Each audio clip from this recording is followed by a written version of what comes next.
If you follow me regularly, you'll know that I often share details of what we're seeing in the job market at any given time.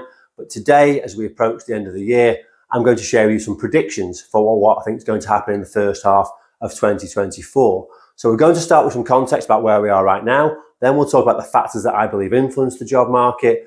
And then we'll look at what those predictions for next year look like. So some context. At this point of the year, I'd say we're as busy as we've been all year. There's been a gradual improvement since the back end of the summer in the state of the job market, and that's built on replacement headcount, so replacing people that have previously left. People may also be leaving roles towards the end of the year.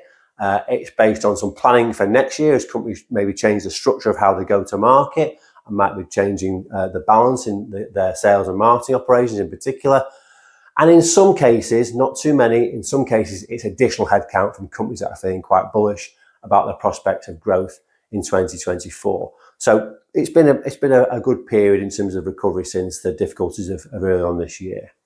But what factors are really impacting that? Well, if you look at the two key things that we think drive demand in our marketplace, first of all, you've got the wider sort of economic climate, if you will. And for example, you may have noticed in the first half of October that the IMF published its latest projections for growth of the global economy, and they downgrade their projection for next year from 3% to 2.9%. So to give you some context, they confirmed that they expected the global economy to grow by 3% this year, which is something they said back in July, and last year they said it was 3.5%. So what we've got is obviously a difficult economic climate with inflation gradually coming down.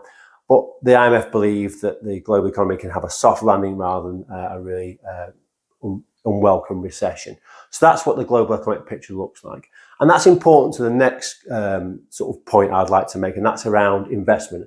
A lot of the work we do, of course, is with software companies, and many of these startups and scale-ups in the marketplace rely on investment from various different sources. And that's been challenging this year. And really, if you look at the picture, it's likely to be challenging again next year, because if you look at the conversations we've had with our contacts in the world of private equity and venture capital, they talk about that global economic climate, but they also talk about other factors which create the uncertainty that they don't like when they're making investment decisions. So, for example, you've got two major conflicts going on in the world at the moment. You've got potential changes of government in both the UK and the US. With elections in the next 12 months. And let's be honest, it's going to be a very interesting political period with those campaigns. So that sort of uncertainty makes investment professionals that bit more cautious, that bit more careful about where they spend their money. So I think that will make investment more difficult to come by, which means that we won't see the sort of growth in headcount that we saw in 2021 and the first half of 2022, when a lot of money was flowing into our sector. So what does that mean for our predictions? Well, firstly, unfortunately, I do think there'll be more job losses towards the end of this year and the early part of next year. I think a lot of that will be performance-based, if I'm honest. That's the message I'm getting. I think people have been given a chance to sort of hit targets and such like by the end of the year, and those that don't could, unfortunately, pay the price. So I think there will still be some job losses in the sector. But I think the overall trend of this cautious recovery that we've seen since the end of the summer this year will continue. I think there has been a reset in the marketplace. Companies have realised that the landscape has changed, and they've, in a lot of cases, slimmed down to make sure they're capable of thriving in this environment. And I think that gradually, bit by bit, companies will feel more confident. More replacement headcount will go on. Some additional headcount will happen, and all that work we're doing at the moment, which is really planning for the new year, I think that will continue as it is. But we won't have a big sort of return to the excesses of 2021, for example, anytime soon. So I think, a few job losses, unfortunately, but cautious sort of recovery in the wider market, certainly for software.